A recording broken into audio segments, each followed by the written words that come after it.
we are talking about affidavit. So I'm just going to look at a few aspects of that word, affidavit. Affidavit simply means a statement that is solemnly sworn. A statement that is solemnly sworn. Affidavit is a document and it falls within the scope of documentary evidence and is guided by the rules of documentary evidence. It's guided by the rules of documentary evidence. But the making of an affidavit is guided by special provisions of the Evidence Act. The making of the affidavit itself is guided by specific or peculiar provisions of the Evidence Act. But the rule guiding its admissibility is the same rule that has admissibility of what? Documentary evidence. So an affidavit by its nature is a kind of document that must be taken seriously. It's a document wherein the deponent holds out himself to be saying nothing but the truth. So even if you know him as a liar, as far as this document is concerned, it's containing what? Truth. So that's what affidavit purports. So when you are looking at an affidavit and the content of it, you don't begin to think of the past or the character of the deponent. You're rather judging him by what? By the contents of that document. Why? Because being a statement made on oath, if any of the paragraph is found to be false, or the fact stated is found to be false, it means that he has done what? Committed an offense known to law. So what's that offense? Perjury. It means he has committed an offense of perjury.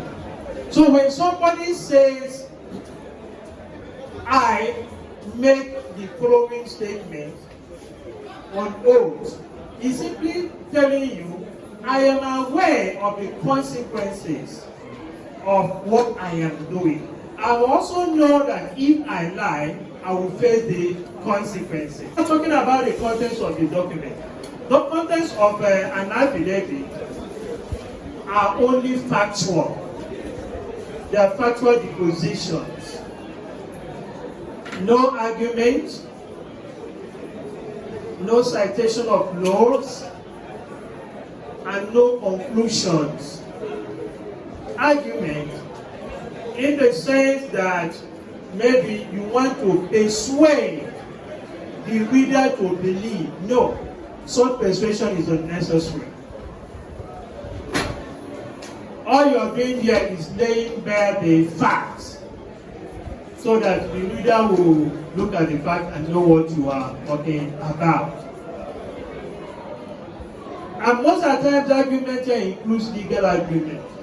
No, you are not allowed to do legal argument in affidavit. You don't analyze cases in affidavit. You don't analyze cases. I had to slap him just like it was decided in Iran, Benghazi, where a slap B and no, you don't do that thing. You don't do anything like that in an affidavit. Just state your fact. If you slap her, say you slap her, you want to tell the reason why you slap her, instead the reason why you slapped her in making your affidavit of fact. Then no conclusions. When we talk about conclusions, what are we talking about? You know, allow the reader to draw conclusions. You are not the one to say, in view of this, therefore, it is very certain, like that group said, that we have convinced you that we have done the work on social area. No, affidavit doesn't sound like that. The only conclusion allowed in an affidavit is the conclusion that said that I make this statement solemnly, conscientiously, and believing them to be true. Believe me, it is honest, you know, it is not conclusive, but it is assumptive. Believing them to be true and correct in accordance with the oath act. You end it. Right. So those are the contents required of an affidavit. And then again, an affidavit must be sworn before an authorized person. You must swear your affidavit before an authorized person, generally known as the Commissioner for Oaths, or a Justice of Peace, or a Notary Public. These are authorized persons that can take oaths. So if you go to your lawyer and swear the oath before your lawyer, that oath becomes invalid. Even if your lawyer is a Justice of Peace or Notary Public, so long as he's defending you, you must do what? Look for another Notary Public. Or you go to the court registry and have your document sworn, or go to another Notary Public and have your document notarized. Affidavits serve a lot of purposes apart from stating the fact. There is something called affidavit of service. Affidavit of service is the affidavit sworn to by a court bailiff, deposing to the fact that he has served a court process. And the only way to challenge an affidavit is by a counter affidavit. So you can't challenge every affidavit orally or by writing a letter or any kind of document at all, but it has to be by what? Counter affidavit. The trial court may decide that a particular matter be tried on affidavit evidence. For instance, matters bordering on enforcement of fundamental rights, cases instituted by originating summons, and motions where affidavit evidence of opposing parties appear to be conflicting or to be in conflict. Such conflict may be resolved by calling of oral evidence. The law allows an illiterate to make an affidavit, and it will be taken as valid so long as it contains the illiterate jurat.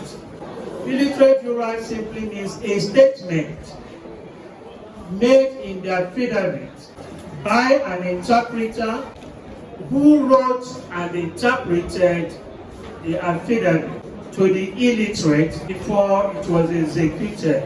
An illiterate jurat, among other things, must contain a statement that contents of the document was read in English language and then translated into the vernacular which the illiterate understands, and that upon being satisfied that he understood what was read to him, he made his thumb mark impression. An illiterate jurat must be written at the foot of the affidavit. And it must be noted that any affidavit which does not contain the mandatory conclusion, which I've already spelled out to us, shall be rendered invalid, inadmissible. Two areas I want to explain. Had earlier said that an affidavit must be sworn by a person authorized to do so. In some cases you will see maybe when witnesses are in the witness box and are being cross-examined, you hear questions like, where did you sign this your written statement on oath? Maybe if the person was not taken to the proper place, you hear him say, I signed it in my lawyer's office. The other party will just smile because he has scored a fundamental point. As far as he's concerned, that document, that evidence has done what has been nullified. There's nothing else left because it was not deposed to at the proper place. So if you're a lawyer, representing a litigant and there's need for affidavit to be sworn, what you need to do was take the person to the registry of the court and have him sworn by the Commissioner for Oaths, not doing it in your office. And then another thing which I find very repugnant is when lawyers are preparing affidavits for their client. I also explained for this. They will use their secretary. You don't do a thing like that. Their secretaries are clerks. especially if the contents of the affidavit are required for trial. In other words, if they are contentious. You say, I'm declared to social person, the litigant is a client of our chamber. He informed me. How can a litigant inform me? Who are you? You know, he consulted the lawyer, not the client. So there is no way he can come telling the client things that pertains to him. Will you be searching for a doctor and you're looking for a cleaner in the same hospital? No. Once you bring the hospital, go and look for the doctor, not the cleaner. That's exactly what happens when a lawyer uses his secretary to swear to an affidavit. Can your secretary come to court and answer questions on that document? That's the thing. Because if you use somebody who doesn't know the fact, it lacks what? Probative value. Now, one of the major conditions of making an affidavit is similar to Section 83 of the Evidence Act. It has to be personal. The person who saw, the person who is making this document must be the person involved, the person concerned. The person, who, if, for instance, was to adduce oral evidence, would be the right person to give that evidence. The same rule applies to affidavit evidence. So you don't begin to cut corners. It must be that very person. The only exception to it is that any other person who has facts, who is aware of the facts of the case, or who has knowledge of what you are deposing to. Assuming that we're in a class now, something happened, every one of us saw it. At least a group of people may be sitting from here to the middle bench would see exactly and may be saying the same thing. But the people at the back who are laughing, they may not know what we are talking about.